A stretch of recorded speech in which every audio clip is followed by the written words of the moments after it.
Hello, hello YouTube. This is Richard, founder of ShortTermRentalSecrets.com and Airbnb Superhost. I named this channel Short-Term Rental Secrets because the same techniques and tools and methodology that I apply on Airbnb personally, I also apply on Homeaway, which is the founder of VRBO, and they do basically the same thing. So I list on multiple sites. I encourage you to as well. And now let's get into some of the things about VRBO in particular. So VRBO stands for Vacation Rentals by Owner, and it was launched in 1995, some 20 plus years ago, and almost 15 or 20 years before Airbnb. So they were definitely the first mover, and they created this whole category, you will, of home sharing, although nobody called it home sharing by then.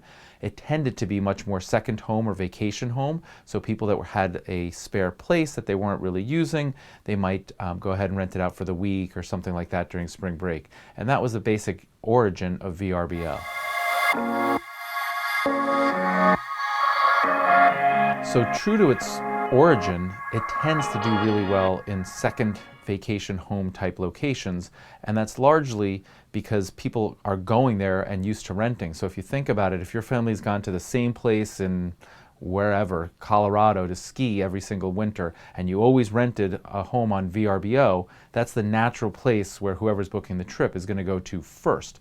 Now, in many cases, those exact same homes are on Airbnb, and that's the case for me, but the newer generation that maybe never got started on VRBO might look on Airbnb, and that's why you want to list it there. But if you're appealing to people that come every single year and they've been doing so for a period of time, chances are they're going to be stuck in the routine of going to VRBO.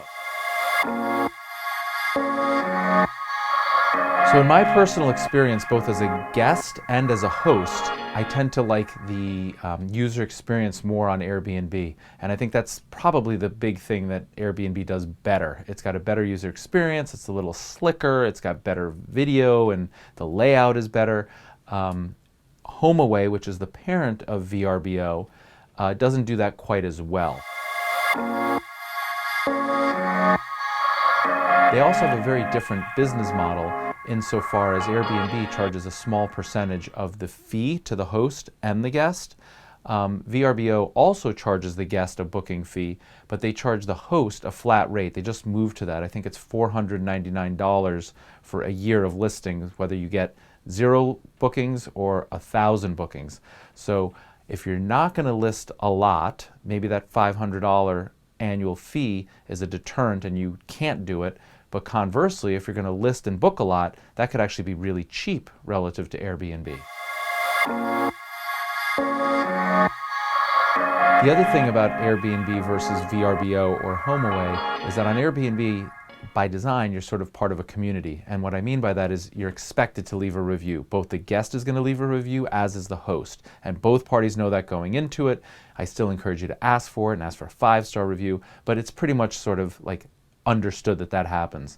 On VRBO and Homeaway, that's not the case. The review isn't really part of the culture of the site, and so as a consequence, I probably get half the number of reviews on my properties, and I also review about half the guests. So I know Homeaway and VRBO are addressing it, and they're encouraging people, and now I get emails reminding me, hey, you can review your guest, but since it's not part of that fabric or the culture, even I don't do it as much as I should, and I really need to improve on that.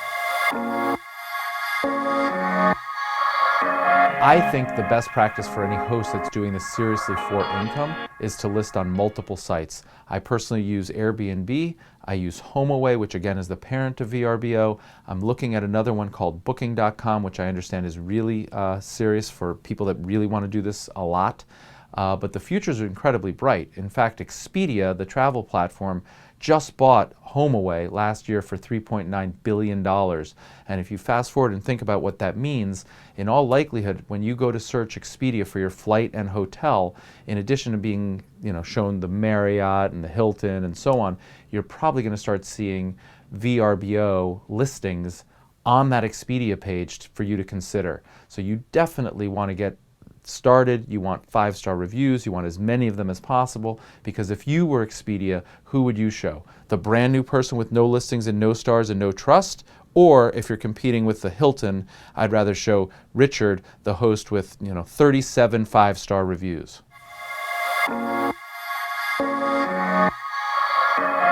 So in the future, there's plenty of opportunity for multiple platforms to work and win. You want to be on as many of them as possible. I'm not brand loyal, and you shouldn't be either. Again, I created this channel called Short-Term Rental Secrets, not Airbnb secrets, not VRBO secrets. I don't really care where the guest comes, as long as they're good quality people and they can take care of my place and they pay me the right amount. So the goal of this channel is to have you increase the number of nights that you rent to whatever your desired number is, and increase the amount that you get average nightly revenue in your pockets. So don't be brand loyal, experiment. It could be that there's something in your little neck of the woods in England that owns that space. Keep your eyes open, try anything. Again, it's a business, so experiment. In the meantime, go ahead and leave your feedback and comments. I really appreciate your time and interest. Like this video and subscribe, because our goal here at Short-Term Rental Secrets is to make you a better host and put more money in your pocket. Thanks so much and have a great day.